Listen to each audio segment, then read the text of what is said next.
This is Without Warning, Mothers Seeking Justice, Part 2. Thank you for joining me for this episode of the moms trying to find justice for their children. There is no force equal to that of a determined mom. These moms are not only standing up for themselves, but they're standing up for their children. All they want is one simple thing: answers. Simple, right? Well, unfortunately, it doesn't seem to be simple. They've been fighting from 2-3 years to 12-13 years. And I've had other mothers reach out after I did the first episode. These are women that didn't know there were other women out there that had the same situation. They're strong women and they're sharing their journey. And in this episode, they're going to tell you how they're helping other people. So join me as we talk and just have a simple conversation on what they've gone through in order to find justice for their children. Open but not active means we're not doing anything and you can't have it and you can't look at it. Well, in fact, we are going to help it because we're going to actually work it and solve it. So in these cases, we've got to start pushing a law or demanding that if it's not active, you have to turn it over. In the state of Tennessee, it's very interesting. TBI, Mark Gwynn, got a law passed that you can never get the files from TBI. So there are victims' families out there because of Mark Gwynn, the former TBI head of TBI. You can't get your records because of him, so you can't find out what happened to your loved one. And that should not be his decision. So that's a law that needs to be changed. The next thing is check and balance. I know every single one of y'all have something to say about check and balance. You have these public servants that are definitely elected, but there's also employed ones or appointed ones, and you don't have the ability to check their work and there's no accountability to them. So what do you think about no check and balances? And I'm going to start with Vicki on that one. So as far as checks and balances, there needs to be checks and balances, and I've thought a lot about that. But they're just simply supposed to do their jobs. And when Sherry talked about the 101, 101 in law enforcement, that should be the check and balance, that when a crime is committed or a suspected crime, that they have to follow a protocol. And there is a handbook by the United States. And all cases are supposed to be considered murder until it's ruled otherwise, but that's not being followed. But if we get a whole nother agency in there checking them who are already being paid to do this, then does politics run into that group too? So I believe I think a citizen panel with people that, like they us. they have citizens, like us, like mothers who have been through it or investigators who've seen it. So yes, I think there should be a panel. All right, I'm going to go to Sherry next, since you two are on fire. Well, I have a lot to say on that subject. Tennessee is a good old boy state, and there's a lot of connections. There's a lot of old families that run through East Tennessee to West Tennessee. There's fathers that were political figures that now the sons have taken over those positions. I think if we're going to have a panel that's actually going to be, in my verbiage, untouchable, they can't go after their families, they can't go after, their kids, their wife. It needs to be people from out of state. I think, and there needs to be, when they're doing the protocol to hire these people or to let them on this board, they need to check and see if there's any connections of any of these people to law enforcement or political figures in the state of Tennessee. I think that's a great idea, actually, an out-of-state panel of maybe mothers who have been through it. So Sherry, I think that's a great idea. Ray, I'm going to bring you into this conversation.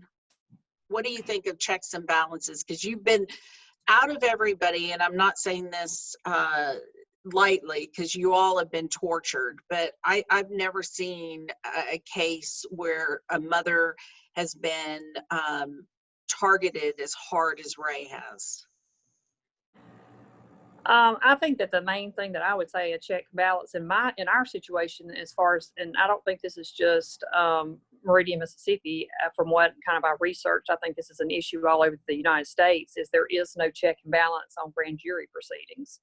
And in Christian's case, his case, was presented by the Attorney General's office to a grand jury, but we found out later, after having to fight to get the names of the jurors and speaking to them, and then actually even after the case file was released and we were able to prove definitively that the Attorney General's office skewed the presentation to the grand jury to make it look like a suicide, to convince the jurors that it was a suicide. And I mean, they were asked questions such as why, if a grand juror member said, we have an issue because Dylan went to clean out Christian's bank account and they have a picture of that. Well, then the Attorney General's office response was, well, when people kill themselves, they give their stuff away. And so it was definitely skewed to the point of them even showing a clip of someone committing suicide in a police station. And they tried to prove to the grand jury that it was possible for someone to shoot themselves and there not be much blood spatter. So, I mean, you're basically trying to prove suicide to the grand jury. So that's not a fair presentation. And they left out anything that would make people question the suicide narrative. But, we have no representation during that. We had to wait 6 months until the grand jurors could talk about grand jury proceedings. They don't keep, there's not a court reporter present. We offered to pay for a court reporter. They refused. They said that the proceedings were secret. So there's no documentation. There's no way to prove, what is presented and how it's presented. So I feel like there needs to be some type of representative in grand jury proceedings that can basically go back to the family and report that this is what was presented and how it was presented. Because right now, DAs are playing God, and they can decide before they ever walk into that grand jury room, they have determined how they're going to present that case, whether they want that person to be indicted or not indicted. All right, next one is going to be Pam. Pam, check and balances of the police and the way that they have done their job. We've gone to court several times to get them to actually perform their job. Wouldn't it be nice to have a panel to present saying they didn't do their job? Yes. Yes. I think it would be nice if they opened up availability for other agencies to come in and look at a case once it's not been solved after a certain amount of time. As you know, we have had considerable interest from, for example, the Texas Rangers, and the police sent them away over and over and over, and to the point that they said, we can't take over the case without asking them. They wanted to investigate it. They could see what was going on, but the police have the ability to stop an investigation right at their own doorstep. There's been another agency, I don't know if I won't mention that, but there have been people with the ability to do something, willing to do something, trying to do something, and they're cut off at the police station doors. And that's appalling to me, because people, we've had better luck than the rest of you. I'm appalled at what's going on in all of these cases. I know what's happened to Sherry. I'm appalled what's happened to Ray.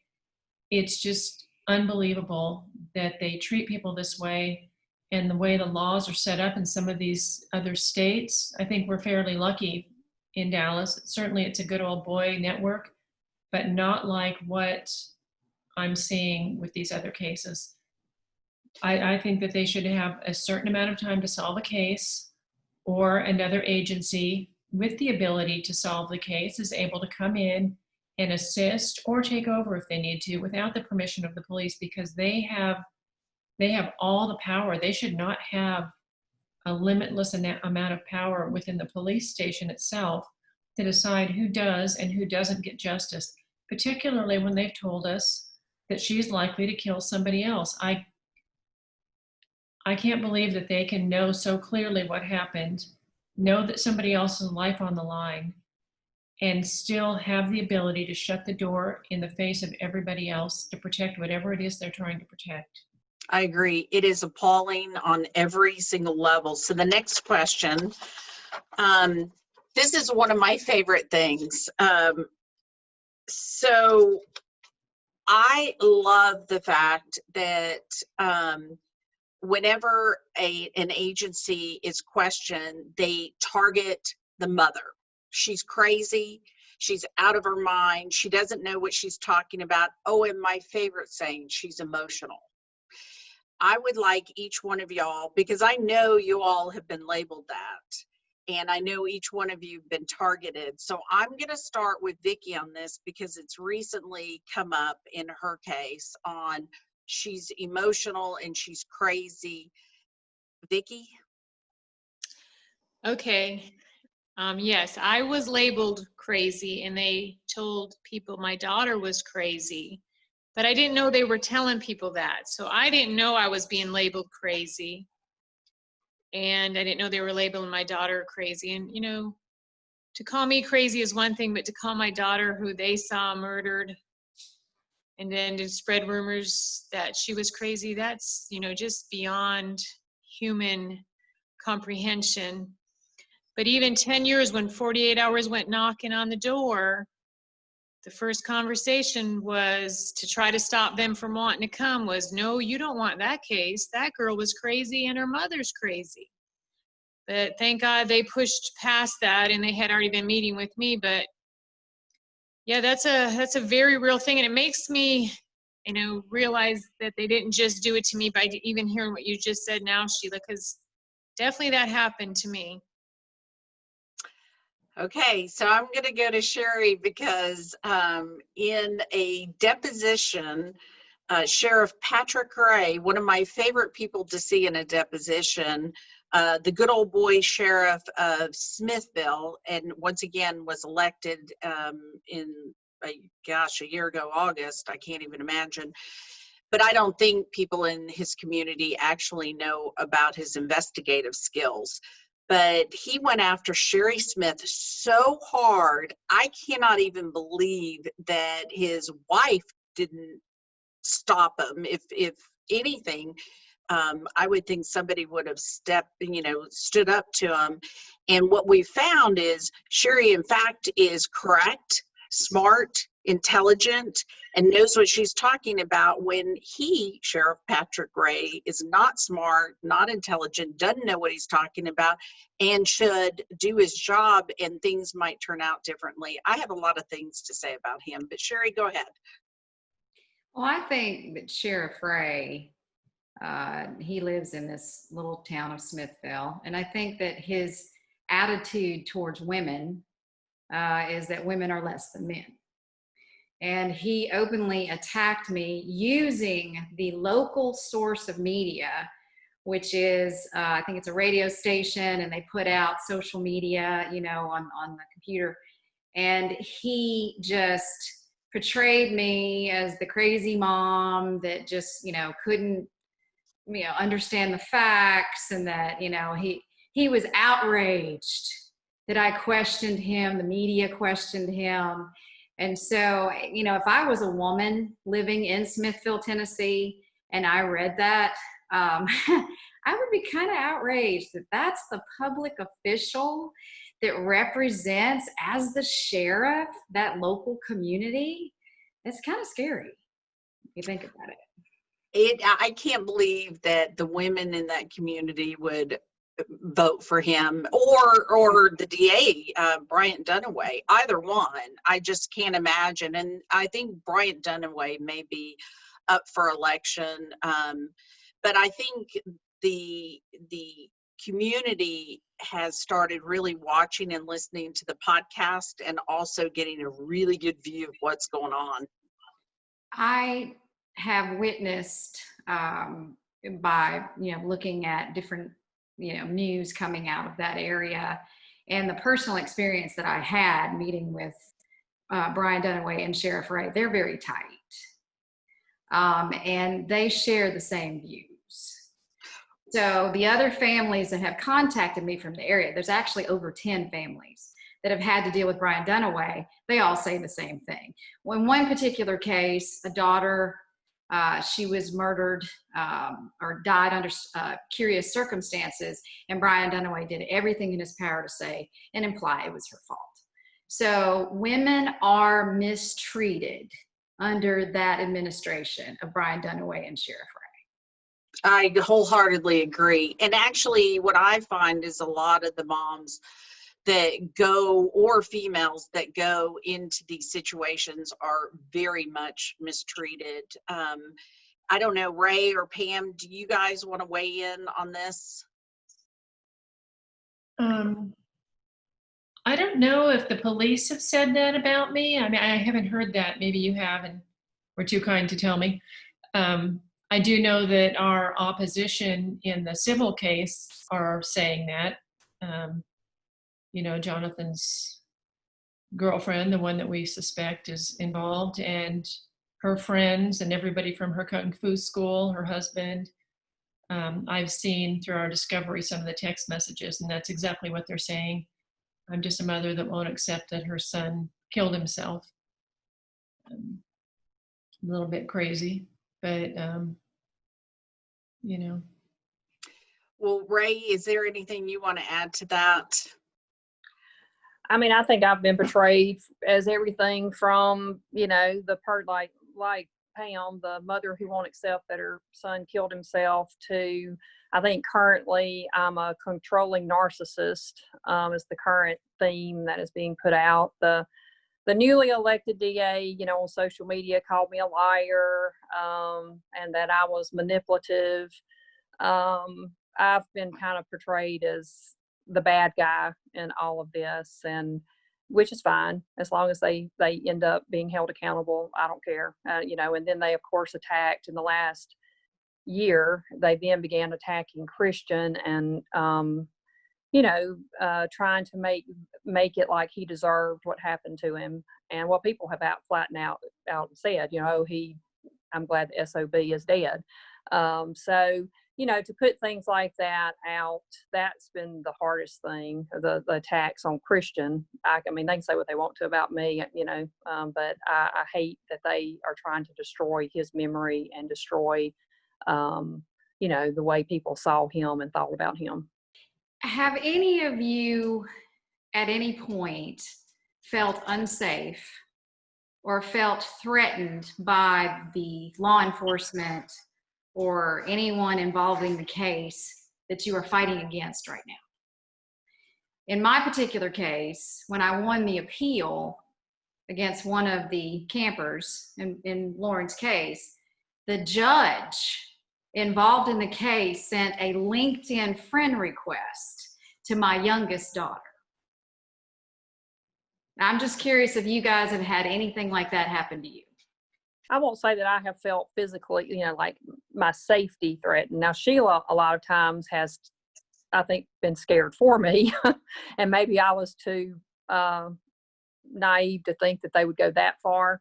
I think that we definitely have been bullied by law enforcement and by politicians. And it's been more of being targeted.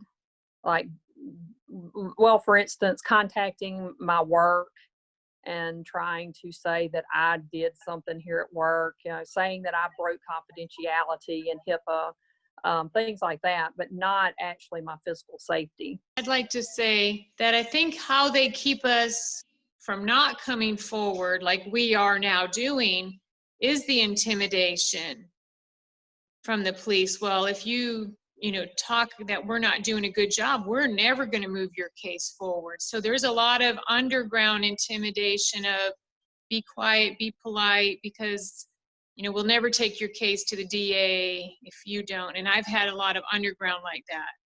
Don't tell the public about this, So physical, maybe not as much, but the game that they play with you to fight and be polite and put their names up high like they're doing such a great job, or your case will get swept back under the rug. And I feel like there's a lot of people around here in my area in South Carolina that would like to come forward, but they are physically scared. So you got to get beyond that physically scared and say, I'm going to do what's right for my child. Yes. Well, I will say this about, yes, I've been very nervous, I guess I'll say, for Ray's safety. Sherry's definitely on several occasions, including her going to court. And I know that Sherry was smart enough to check her car before she left the parking lot of the court case. So think about this. You are the person asking questions for what happened to your daughter or son, and you're the one who's intimidated, and you're the one who is harassed, and you're the one who's bullied as a mother asking questions. Where is that okay? And I don't expect you guys to answer that, but I do want the public to start thinking about these families just want answers. They're not asking a lot. They want the law enforcement to do their job.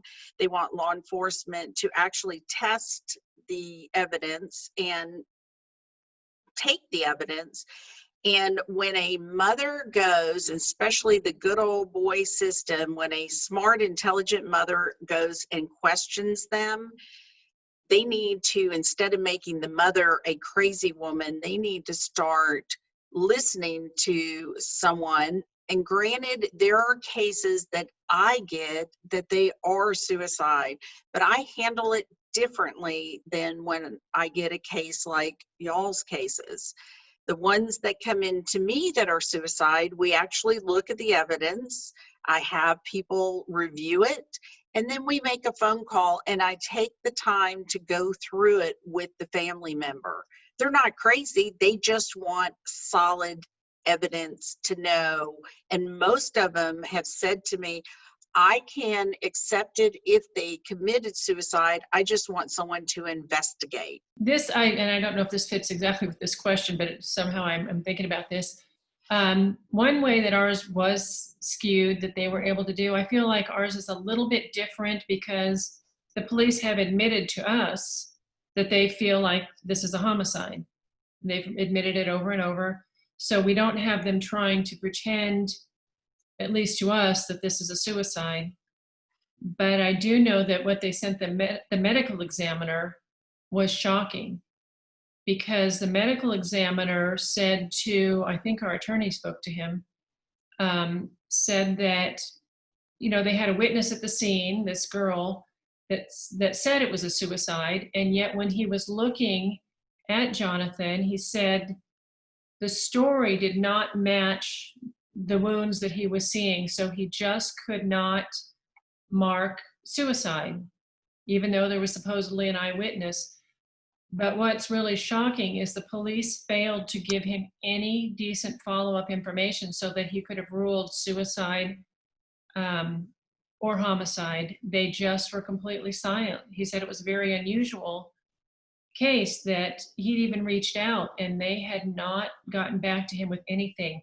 And the report they sent at the very beginning was skewed, like what Ray was saying, to I think, to make it look like it was a suicide so that he could rule that. They put a little paragraph in there that said, or a couple of sentences at the very bottom, and it said, spoke to the father. Jonathan was non-compliant on depression medication. Well, that makes it look like my husband said that. He never said anything like that. The only person that we know of that ever mentioned depression or depression medication was Brenda, far into her interview with the police, because at the beginning they asked her, is there any reason he would kill himself? And she said, no, he was happy. He loved his job. Everything was great in his life. Only after they'd questioned her for quite a while did she say, oh, he was supposed to be taking depression medication and he wasn't taking it. And they put that in such a slanted way in that report and then just left it to sit for itself. And I don't think they've ever corrected that. No, and the fact that they did the report the way they did it is, first of all, there's a lot of opinion in there that the Detective Maurer, I guess, or police officer Maurer, I'm not sure if he's a detective, he put a lot of opinions in there. And frankly, he doesn't know what Jonathan was thinking at that time. So that's one of the things you should not do as an investigator. It's not your opinion. You should shut up and just go by the evidence. Yes, he offered the opinion that Jonathan didn't realize the gun was unloaded. It was an accident. He said he didn't realize there was a bullet in there. It was an accident.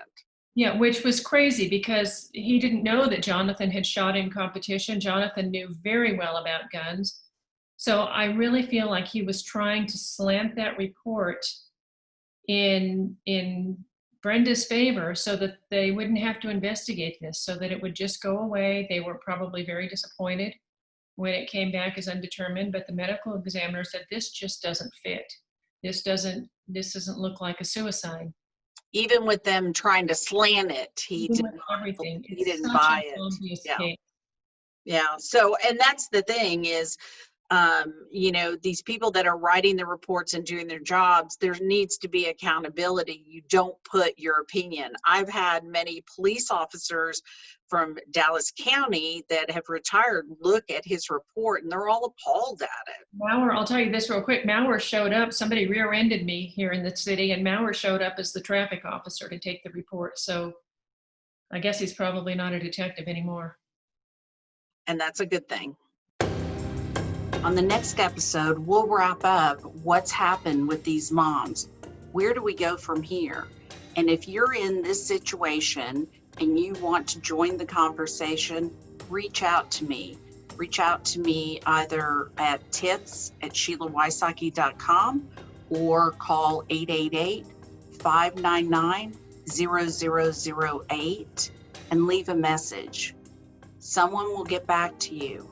And if you're in this situation, please document everything.